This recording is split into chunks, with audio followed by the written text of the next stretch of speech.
Un étranger tout juste régularisé ne peut pas percevoir le RSA. Allez chercher la source par vous-même et vous saurez que c'est complètement débile et faux. Le regroupement familial est une grande porte à l'immigration. C'est un fantasme. Il suffit juste en fait de voir les chiffres pour se rendre compte que c'est une fausse idée reçue. En 2020, il n'y a eu que 12 000 introductions en France par le biais du regroupement familial.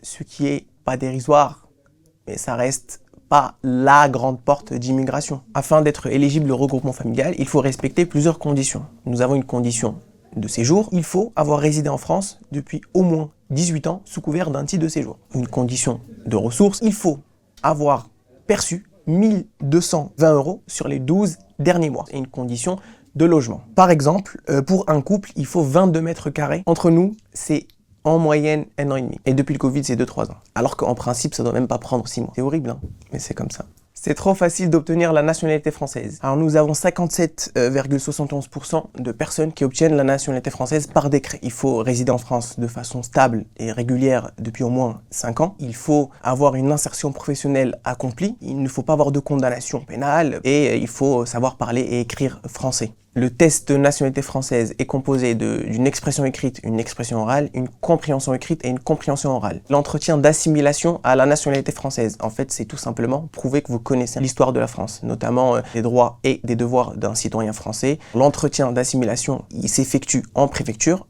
donc avec un agent administratif de la préfecture. Cet entretien est obligatoire pour toutes les demandes de nationalité française, que ce soit par décret ou par déclaration. On ne peut pas y échapper. La France donne plus de nationalité française que ses voisins européens.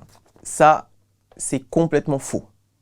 Puisqu'en prenant en compte les 2 dernières années, donc 2020 et 2021, c'est les dernières statistiques qu'on a de Eurostat, la France en 2020 est classée à la 4e position. La première, c'est l'Italie.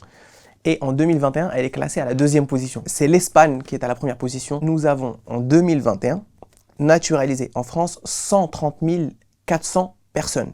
Ce qui représente 16% du total européen. L'attribution de la nationalité, les conditions ne font que de durcir. Par exemple, pour ce qui est de la déclaration par mariage, quand ça a été créé dans les années 70, c'était 6 mois de vie commune. Là, en 2023, on doit avoir 4 ans de vie commune. Après, pour ce qui est de la durée de stage, donc le nombre d'années à résider en France, ou du moins qu'on doit respecter pour pouvoir demander la nationalité française, en France, on est correct. En moyenne, c'est 7 ans. En France, on est à 5 ans. L'Italie et l'Espagne sont à 10 ans de résidence. Les étrangers deviennent français pour profiter du RSA ou des aides en général.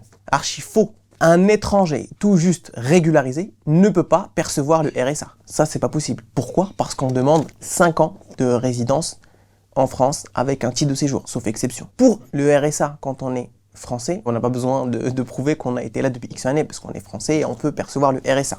De là à dire que les étrangers sont ceux qui perçoivent le plus le RSA, non, je suis désolé, c'est faux. En se basant sur les chiffres de la CAF, et en prenant les chiffres de 2015, parce que c'est ceux que j'ai trouvé les plus récents, seuls 13% de la part des personnes qui perçoivent le RSA sont étrangers non communautaires. Donc quand je dis non communautaires, c'est qu'ils ne font pas partie de l'Union européenne.